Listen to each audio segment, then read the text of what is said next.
Como lo prometido es deuda, a continuación un material que preparó el equipo de producción un poco para entender cuál es esa relación que hay entre la menopausia y la osteoporosis. Allí lo tienen. ¿Cómo está relacionada la osteoporosis con la menopausia? Hay una relación directa entre la falta de estrógeno después de la menopausia y el desarrollo de la osteoporosis.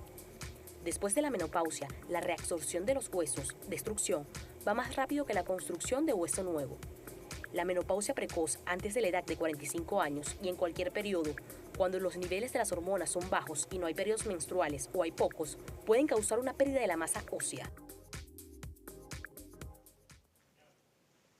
¿Es entonces, doctora, la menopausia algo determinante en la osteoporosis?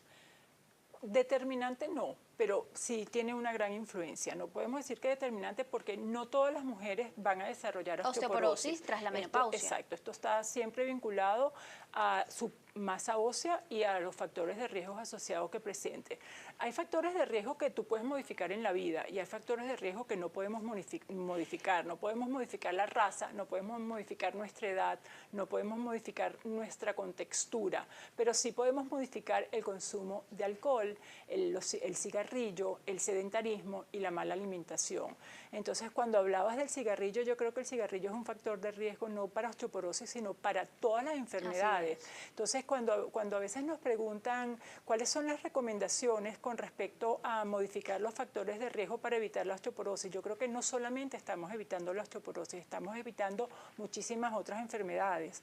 Una vida sana, una alimentación rica en vegetales, en proteína, baja en carbohidratos, bajas en grasas, ricas en calcio, es una dieta saludable. Una mujer que inicie hacer ejercicio en un ritmo adecuado ya mucho antes de la osteoporosis es un valor agregado para fortalecer la unidad osteomuscular, que es importante también para fortalecer el hueso, que el músculo tenga una buena capacidad de soporte. Entonces, modificar todos los factores de riesgo es importante y, por supuesto, esclarecer o determinar los factores de riesgo personales que tenga esa mujer unidos además a su menopausia es importante para poder como que evaluar el riesgo que ella pueda tener de padecer osteoporosis. Doctora, un poco para terminar de desarrollar este punto de la relación entre menopausia y osteoporosis, que es bastante importante además, ¿cómo determina o cuán vulnerable se hace la mujer cuando además tiene una menopausia precoz?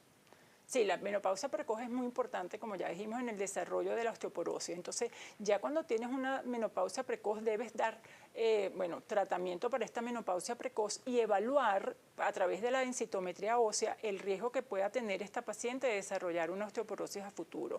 Como dijo David, la densitometría ósea es el único estudio hoy en día que tenemos para poder determinar la densidad mineral ósea y poder definir si ese paciente está en osteopenia, que es el paso previo a la osteoporosis, o ya está en osteoporosis. Cuando el paciente está en osteopenia, ya debemos comenzar a tomar las medidas necesarias para evitar que esta osteopenia avance hasta osteoporosis. Es decir, no se ha desarrollado como tal la osteoporosis, pero hay una alta probabilidad de que suceda. Alta probabilidad, ¿Y es posible revertir el proceso en ese punto o por lo menos detenerlo?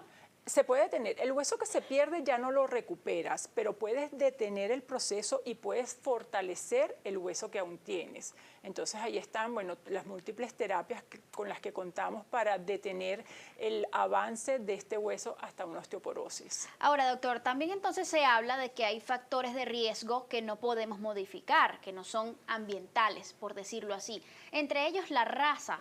¿A quiénes suele afectar más la osteoporosis? Generalmente las mujeres y los hombres, por supuesto, también de raza blanca.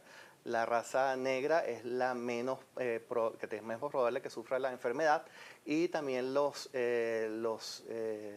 chinos, toda la gente del lejano oriente, generalmente también están más predispuestos también a la osteoporosis. Y otro factor que es muy importante, que tampoco se puede, es la genética, que casi es uno de los más determinantes, es la parte genética en relación al determinante que vayamos a sufrir una osteoporosis.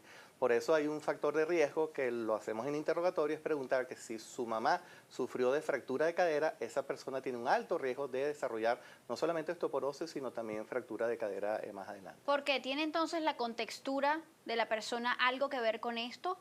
¿El tamaño de los huesos? Tiene que ver la contextura por sí sola, porque los huesos, a medida que somos más delgados, tienen menos masa muscular y también, acuérdense que la masa muscular ayuda de alguna manera a que ese hueso sea más fuerte y también tenga menos caídas, que la caída es la que provoca las fracturas. Entonces, la contextura es la raza que ya conversamos y sobre todo la parte genética, que son cosas que no podemos modificar. Hay algo que me llamó la atención de estos factores que sí son modificables. El ejercicio tiene algo que ver con esto. ¿El sedentarismo puede ser un factor de riesgo importante para el desarrollo de osteoporosis? Como aisladamente no, pero si lo combinas con otros factores de riesgo, sí. Por ejemplo, lo que usted decía de la Exacto. baja ingesta de calcio. Exacto. Si tienes un bajo peso, mujeres por menores de 50 kilos que tengan un índice de masa corporal por debajo de 18, que no tengan actividad física, que tengan una mala alimentación, si tú vas sumando todos estos factores de riesgo, tienes una paciente potencialmente osteoporótica. Ahora, ¿cómo se clasifica la osteoporosis? ¿Es una sola o hay grandes grupos en los que se le pudiera, digamos, incluir dependiendo del caso? Sí, bueno, está la osteoporosis, la normal, que es la posmenopáusica, que realmente pues, se va agravando a través de los años, y la osteoporosis secundaria, que, como dice, pues viene dada por una enfermedad de base que puede provocar la osteoporosis. Enfermedades, por ejemplo, como la artritis, el alto consumo de corticosteroides, problemas sobre todo gástricos. Hoy día las pacientes que se someten a cirugía bariátrica tienen también un riesgo, pueden tener un riesgo elevado por su problema de nutrientes de alguna manera también para osteoporosis.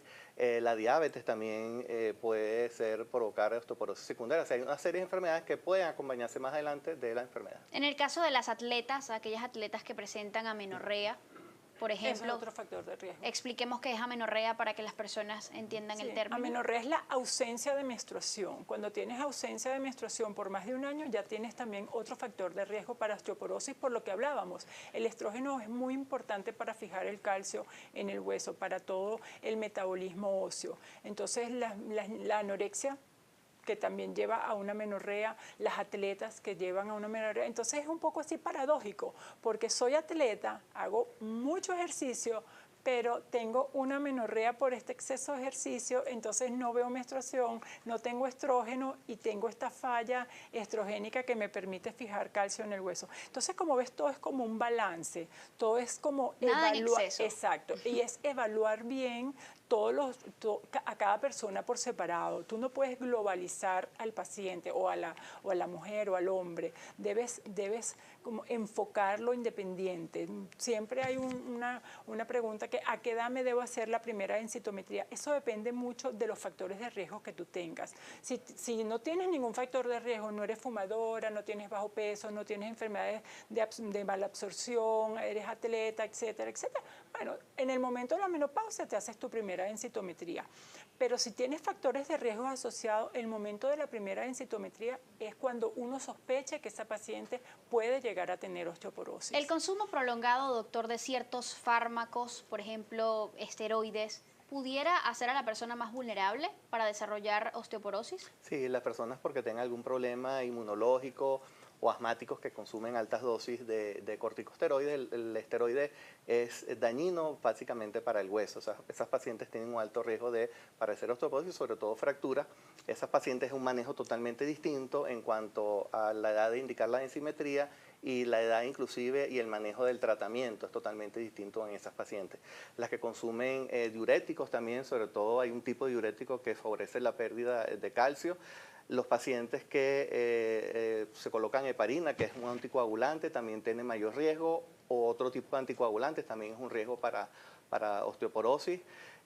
¿Pacientes con insuficiencia renal crónica? También, como hablé, o sea, diabéticos, insuficiencia renal, Exacto. son enfermedades que secundariamente puede provocar osteoporosis.